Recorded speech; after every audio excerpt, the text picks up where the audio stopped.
Let's get into today's episode of Why We Succeed.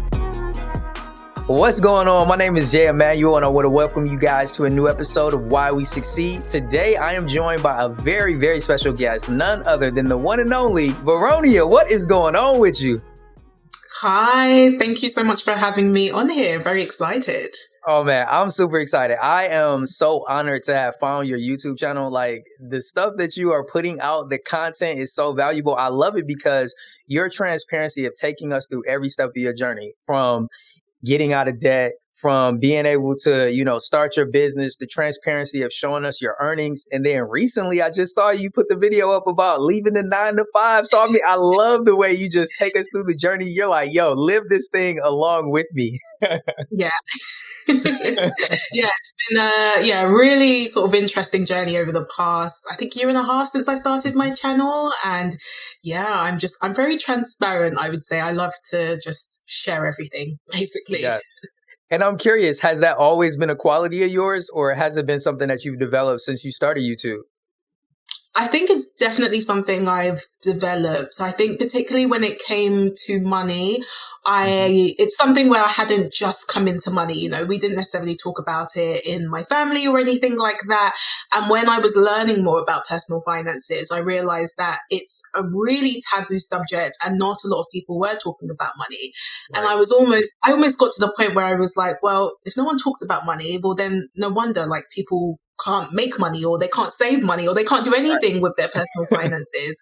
And so I was kind of almost like, okay, well, I need to show myself as an example so that people can say, I'm practicing what I preach, particularly when it comes to my YouTube channel, because I didn't want to just start talking about personal finances, but then not back it up with any of my personal experiences. Right. And I'm curious, what was that catalyst that made you say a year and a half ago, I'm going to start a YouTube channel? And more importantly, I'm going to take people along this journey of my finances, my ups, my downs. Yeah, it's not something I had originally planned. I think there was one time when I was in the process of paying off my debt. There was one time where I thought, oh, maybe I should start a YouTube channel, because I didn't see anyone that looked like me. I didn't really see a lot of Black people, or Black women specifically, talking about personal finances. And so I thought maybe I should be sharing my journey. But I also had that imposter syndrome where I went, well, who's going to want to watch me paying off my debt? I don't know if I can really talk about my journey. I don't think it's something people would be interested in. So I didn't do it. And so it got to a point where the pandemic started and everything shut down. And I was actually furloughed from work, in that it basically meant they told us not to work. And so we were sitting at home, just not working at all. And I kind of thought, well, maybe this is the time to actually, start my YouTube channel, because I've been putting it off for so long. A lot of the reasons could be I didn't have time. So I thought, well, now that I have all of this time, I don't really have an excuse. And so I decided that I was going to share my journey. And from a faith perspective as well, it kind of felt like God was kind of telling me, now that you have been able to pay off your debt and you've been able to start saving and investing, you now need to teach others and tell others how you've basically done it. And that's how I basically started my channel. That is amazing. And you hit on something that I would love to get your take on it, which is that imposter syndrome, right? I think that's something that many of us encounter at some point in time. Was that the first time you ever had an encounter with imposter syndrome, or was it something that you were familiar with along your journey and now it was just trying to kind of attack you in a different way? I think I've always sort of felt like that there's that imposter syndrome somewhere. So whether it was, starting to get my first job, I used to think that, I wasn't good enough, or, if during my job people would give me stretching projects or give me more responsibility, I always felt, oh no, I shouldn't be having this responsibility. I shouldn't be, trying to lead on something. So it's definitely something that I have encountered in the past. I particularly think, actually, because we're taught to go to school, get good grades, go to university, find a good job, because we've gone through that system, we're almost taught not to make mistakes. And so that we basically have to be perfect. And so I took that when I started working in my first job, thinking, oh my gosh, I have to be perfect. I can't make mistakes. And actually, that stopped me from trying to grow and realizing that even if I do make mistakes, it's fine because I'm going to learn from it. So I feel like we're pretty much just kind of ingrained to think about this throughout school, and that takes us into our whole lives. Right. I can totally relate to that. My journey is similar with regards to checking all of the boxes, go to school, get the Mhm. degree, get the great job. And then in my experience, I got there and it was like, is this it? Is this kind of Mhm. like my mountaintop moment? I feel like there should be more to life than, just collecting this great paycheck and, working for this great employer. Like there has to be more than just punching in and punching out. And it's amazing how we all come to that place in different ways along our journeys. Yeah, definitely. I think it's something where, society kind of tells us to just do it, and that's all you should be doing. Don't think about Mhm. anything else. And that has a big impact in terms of how you then view your own lives when you're Right. actually, growing up and facing all of these different situations. Yeah. And you brought up something that I think a lot of people face, which is the perfectionism. And especially when it comes to business, right? Where people feel like they have to be perfect. They can't make any mistakes. They can't fail. How did you get to a place where you were like, okay, making mistakes is fine. Making mistakes isn't the end of the world. Yeah, I mean, I'm one of those people where I have almost grown into being this perfectionist, not Mm, only trying to be a perfectionist in school, but also in my jobs where, I was doing this kind of work and I was like, oh my gosh, it needs to be really perfect. I can't submit right. this piece of work until it's perfect. Hmm. And that's actually when I started to learn that, done is better than perfect. I actually learned it in my 9 to 5 job, which is funny enough. And so because of that, I had also started, reading books from different successful people and just seeing that for them, again, done is better than perfect. And Right. you're better off at least doing something and learning from that. Even if you do make mistakes, you're better off doing that rather than not doing it at all. Because if you don't Right. do it at all, you're going to stay in the same position as before.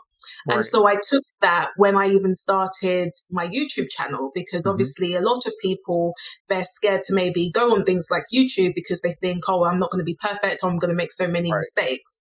But you can't learn from those mistakes and you can't become perfect unless you Hmm. actually start. And so Right. I realized that, do you know what? The best thing for me to do is just start. And my editing was horrific. I didn't know what I was doing. I was using my phone to record everything. And Right. honestly, it's not amazing, but I Hmm. started. And from then, that's when I was able to actually work towards actually improving my videos and, obviously then Hmm. building this into a business. Right. And I'm curious, did you take a similar approach when it came to paying off your debts? Was it one of those things where, like, hey, I didn't have it perfect from the start, but as I let time progress, I slowly learned how to start eradicating this debt little by little more effectively?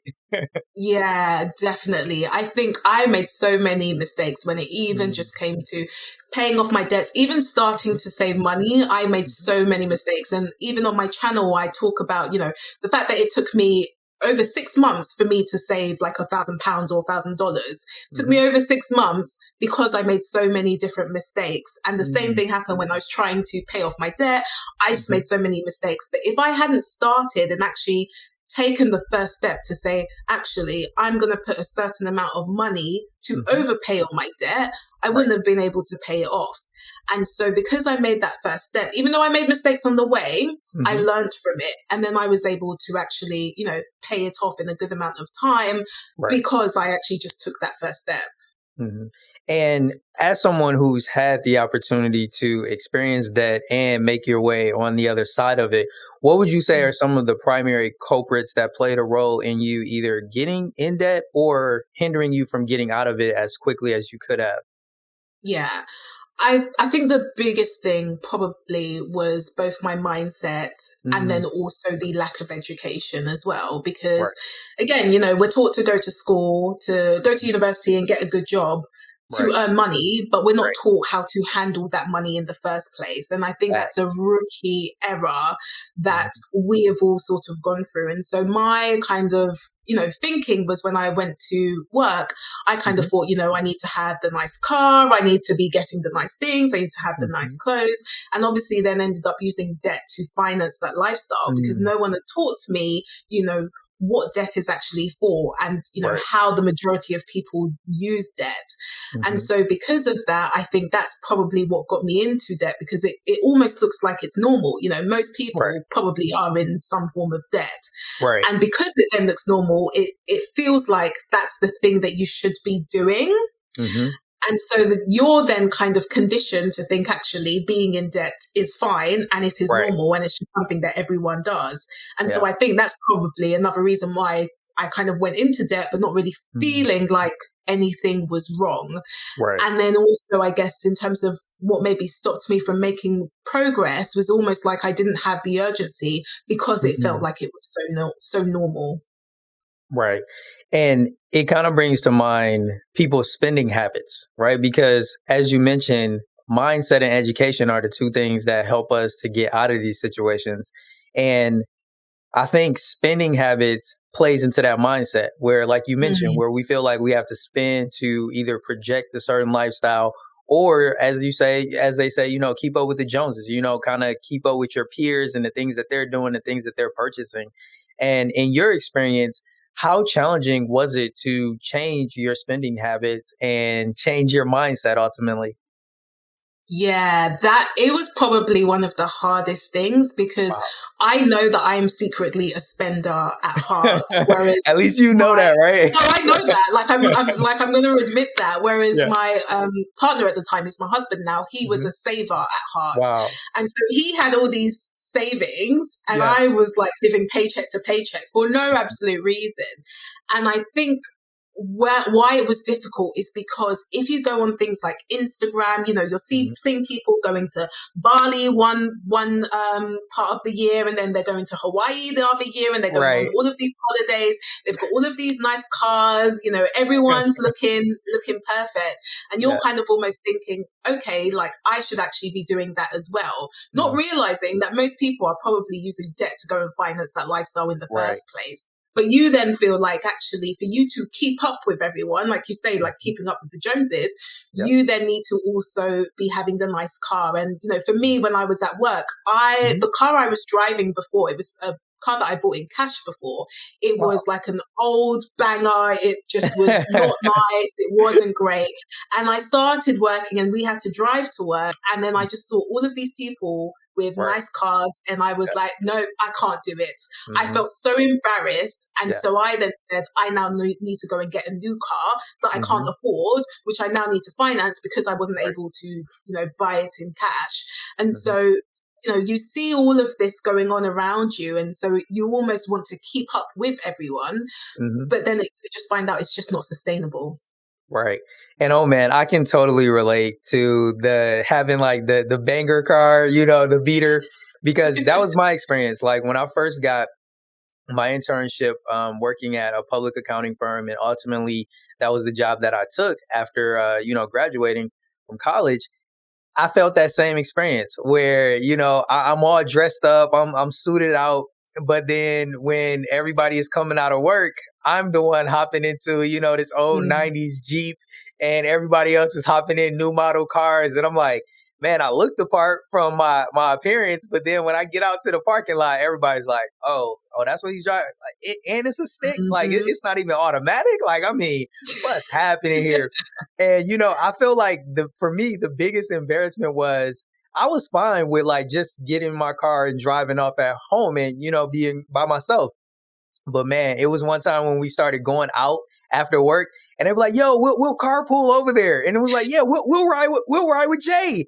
And it's like, oh man, I got like all of these people in my beater, and everybody looking uncomfortable. Like I ain't got no AC in this car. It's the summertime, and it's like, oh man, like, and like you said, that pressure to be like, yo, I am not letting this happen. I am going to get a new car, and this will not be me. Yeah, it's difficult. I think I was in a similar position, but the carpool one, at least I didn't have that one, so I do feel bad for you. Yeah, man, it was tough. Thankfully, I made it through the situation. But yeah, it's those little things that we don't really take into consideration, is how our peers and other people will influence our decisions, sometimes to our detriment. Yeah, now, definitely. I want to go back really quickly to the relationship that you and your husband have. with him being a saver, you being a spender. How did that work when you guys came together? Was there any friction, or did things just kind of come together seamlessly?